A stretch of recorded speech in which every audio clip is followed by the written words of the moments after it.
జీవితంలో మనము తప్పు చేసినప్పుడు, లేకపోతే కష్టంలో మనం ఉన్నప్పుడు, అప్పుడు మనం ఓర్పు కలిగి ఉంటే దేవుడు మనల్ని మౌల్డ్ చేస్తారు.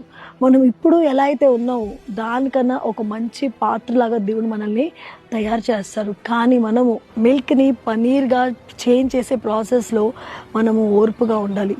గ్రేప్స్ని వైన్గా చేంజ్ చేసే ప్రాసెస్లో ఎంతగానో ఓర్పు కావాలి. సో మన జీవితంలో కూడా ఇప్పుడున్న కష్టం, ఇప్పుడు మనం చేసిన మిస్టేక్స్, ఇప్పుడు మనం ఫెయిల్ అయ్యామంటే మనం ఎప్పటికీ అలాగే ఉండిపోతామని కాదు. దేవుడు మన జీవితంలో కార్యం చేస్తారు. ఇప్పుడున్న ఫెయిలియర్ రేపటికి సక్సెస్ ఇస్తుంది.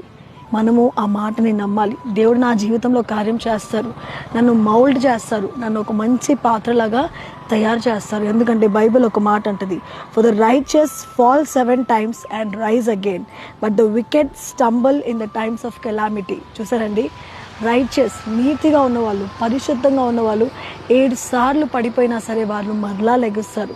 మన జీవితంలో కూడా మనము ఎన్నిసార్లు పడిపోయినా, ఎన్నిసార్లు ఫెయిల్ అయినా దేవుని మీద విశ్వాసం ఉంచుకోవాలి.